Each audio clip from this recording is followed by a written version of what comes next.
If there is to be a higher integration of human living, something that overcomes the instability we saw in ethics, then it cannot be known in the same way we know everything else. It requires a different kind of knowing. Not irrational, not mystical in the vague sense, but a further development of the same structure of knowing we've been tracing all along.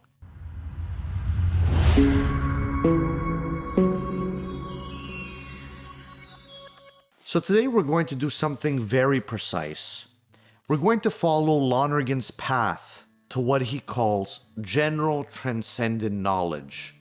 Not knowing what God is, but knowing that God is. So here's the plan for this episode. First, we clarify what transcendence actually means. Second, we identify its source in your own consciousness. Third, we show how this leads to a new kind of knowledge. And finally, we follow Lonergan's argument from intelligibility to the necessity of a transcendent being. So, let's begin with the word transcendence. Now, most people think transcendence means something mystical, something distant or supernatural. Lonergan strips that away. He says transcendence simply means going beyond.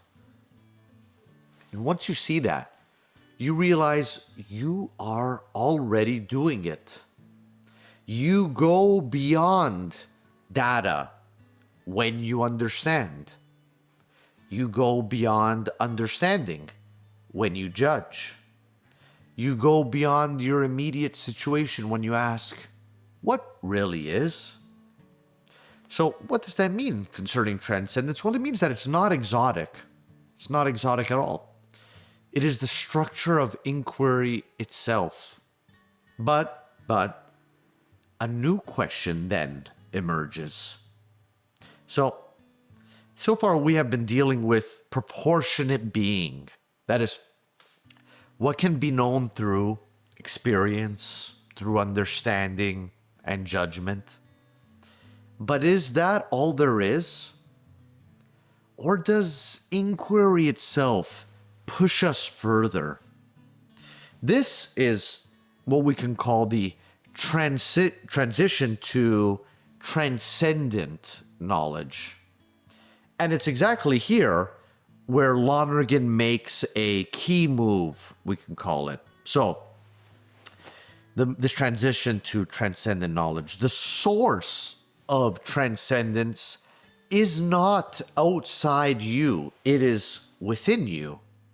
What does that mean? Well, it's what he calls and we mentioned this in earlier episodes, the detached, disinterested, unrestricted desire to know. What is that desire? It sounds in that way as if it were mere theory. It's not. Desire is a fact. That is, you do not choose to have it. You discover it. That desire is precisely what drives every question you've ever asked. And it actually has a remarkable property. Remember what we just said when we described the desire. It is unrestricted. What does that mean? Well, it seems commonsensical, but it's not because it's unrestricted because you know everything. That's obviously not the case. It's unrestricted because no question is ruled out in advance. When the unrestricted desire means you can ask anything about anything. And if someone tries to stop you, you want to know why. You see? So that is the mark of an unrestricted desire. Now, that being said, Lonergan does offer three clarifications in an attempt to be careful here. So, first, the unrestricted desire does not, as we mentioned, mean unrestricted knowledge. It doesn't mean you know everything. You can ask more than you can answer. And I think we know that. Second, it doesn't even mean that you will succeed. Understanding depends on conditions, and we've discussed them in this series. Third, it does not mean everything must be knowable. It only means that no question is illegitimate in principle. So, under those conditions, under these criteria, that is enough. Because now we actually have attention, and maybe you can realize that already. Your desire to know is unrestricted, so it's unlimited. But your capacity to know is limited. And that obviously creates a real problem. It means, naturally, that there are more questions than any answers that we could possibly have. So, the realistic question then, given that, is, so what do we do? Well, what do we do is we need to look for a critical method. That is, a way to distinguish. It's a way to distinguish which questions can be answered and which questions cannot be answered. And then we have a priority assignment. But it's actually here where Lonergan again makes a very decisive move. What is this decisive move? Well, he says that you cannot settle the possibility of knowledge in general first. You actually have to proceed from fact, from the particular. So, knowledge is possible if and only if it actually occurs. So, what's the strategy then? Well, the strategy is that you have to find cases where knowledge happens, and then from those cases where knowledge happens, expand. And hopefully, if I've been successful, that's exactly what we have been doing in this entire series. That is, insight, judgment, self-affirmation, metaphysics, ethics. Now, having done all of this, we hopefully can now take what is the final step in insight. That is, can we know something that actually goes beyond proportionate being? What does Lonergan say? Well, Lonergan's answer is yes. He says yes. Yes, if such knowing actually occurs. Okay, fair enough. So now we can ask, what would transcendent knowledge even look like? He actually gives us a precise definition of what would transcendent knowledge actually look like. He says that being is whatever can be known by intelligent grasp and reasonable affirmation. So, transcendent knowledge is the intelligent grasp and reasonable affirmation of a being beyond experience. That is Lonergan's relatively precise definition. But now we actually need to see if that actually happens. And here, we have an argument, and here the argument actually begins. So, start with something we already know, something we've discussed a number of times in this series in a number of episodes. That is, being is intelligible. Okay, being is intelligible. So we'll start with that for our argument. So, if something is real, it must be intelligible. Otherwise, it is nothing. But now, notice something. Notice something. Everything in the universe, everything that we have studied up until now is only partially intelligible. Why? What does that mean? That everything in the universe, everything that we have studied till now is only partially intelligible? Well, we know it exists, But it's partially intelligible because it exists contingently. That is, it happens to be, not that it necessarily has to be. And that happens to be is not fully explained. Every explanation leads to another question. And I'm sure we know this. For example, why does every explanation lead to another question? Well, we ask, why this? Why now? Or even more broadly, why at all? And that questioning there, that is the key insight. It's the key insight because if the real is completely intelligible, then the chain cannot go on forever, right? There must be a complete intelligibility. So, what does it mean if it's a complete intelligibility? Well, it means that something that is not just explained. There has to be something that does the explaining. So fundamentally, what we're saying is there must be something that is not contingent. And if it is not contingent, it must be self-explanatory. It terminates all further questions. So, taking all this leads to the core argument. What is the core argument? That is, if the real is completely intelligible, then complete intelligibility exists. If complete intelligibility exists, then there is an unrestricted act of understanding. And that unrestricted act is precisely what we mean when we say God. Now, that's a lot. And it may seem unconvincing because it's dense. So let's try to slow that down a little bit.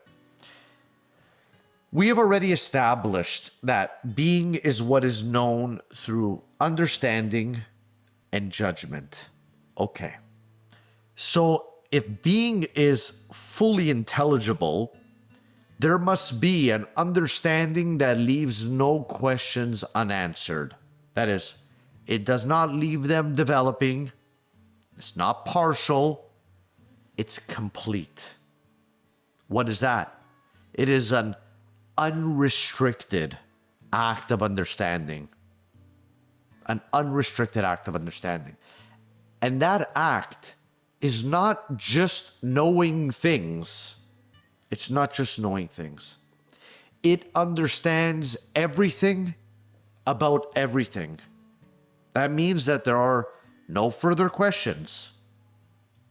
That means there are no missing pieces to try to put together. It is complete. This is precisely what Lonergan calls the idea of being. And from that idea, he actually draws a relatively strong conclusion. What is this conclusion? Well, he says that if such complete, total intelligibility is real, then there must exist a being whose understanding is unrestricted. Where are we getting at here? What is this argument? That argument is fundamentally the argument to God. That being said, you must notice something important here. Although it may seem like it, this is not an ontological argument. Lonergan actually explicitly rejects that type of characterization. Why? Because he says that you cannot move from a concept to existence. Use the structure of knowing. You must move from judgment of fact. And that fact here is not an experience of God. That's not what we're talking about. It is the fact that you know.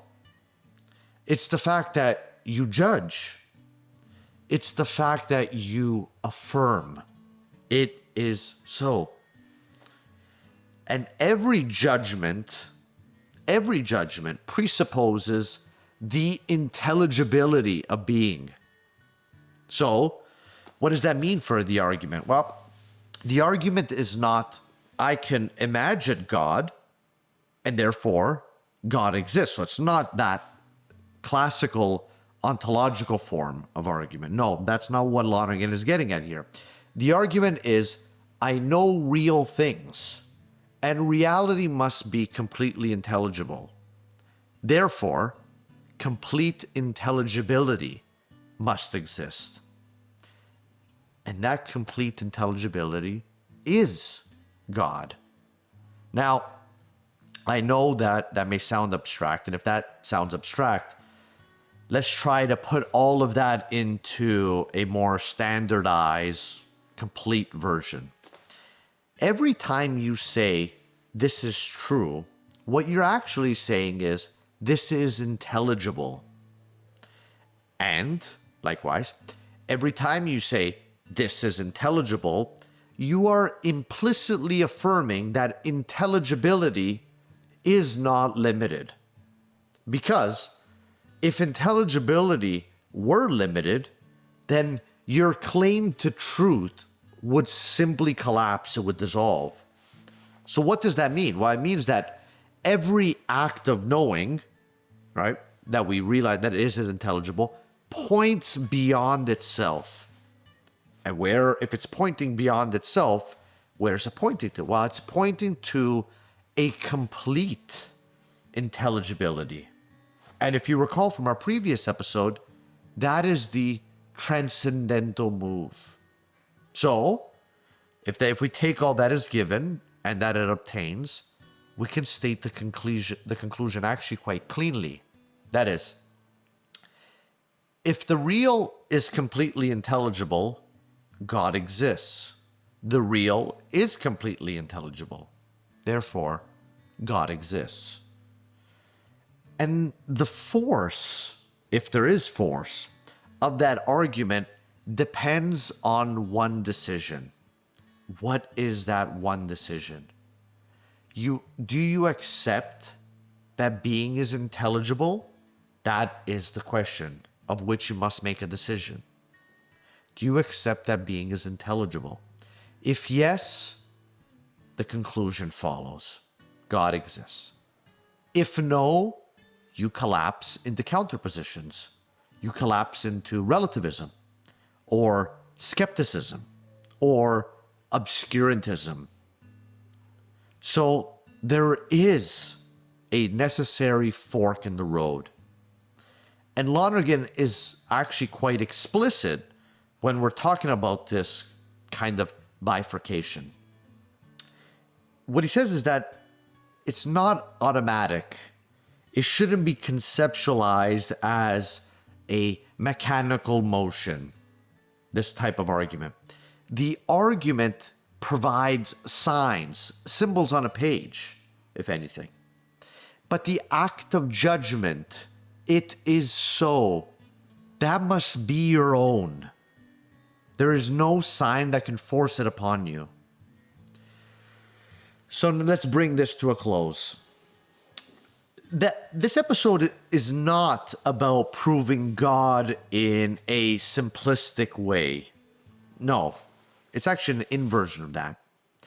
It's about showing that if you take your own knowing seriously, you already are on the path. The path. Not the path from belief. And it's not a path from authority. No. As everything in this series, as everything in his magnum opus Insight, it is from the structure of inquiry itself. So, here is the thesis of this episode.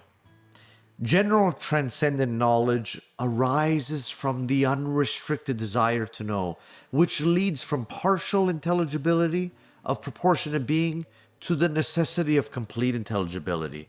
And that complete intelligibility is what we mean by God. Now, one may think there are no exercises here, but they would be wrong. Here is a simple exercise that you can put into practice. Ask yourself, Do I treat reality as intelligible? Or do I allow brute facts? Then follow the question. If everything is intelligible, what grounds that intelligibility? If you follow that question of what grounds that intelligibility far enough, you arrive necessarily where Lonergan does. And you arrive there not with an image, an imagination, not with a concept. You arrive there with a conclusion. What is that conclusion? If you do so authentically, the conclusion is there must be an unrestricted act of understanding. And that unrestricted act of understanding is what we call God. In the next episode, the last episode, we go further. From knowing that God is to what it means for metaphysics, to what it means for ethics and human living. If this clarified something for you, I ask you to subscribe, because from here on, the series, coming to its conclusion, becomes explicitly theological in its implications.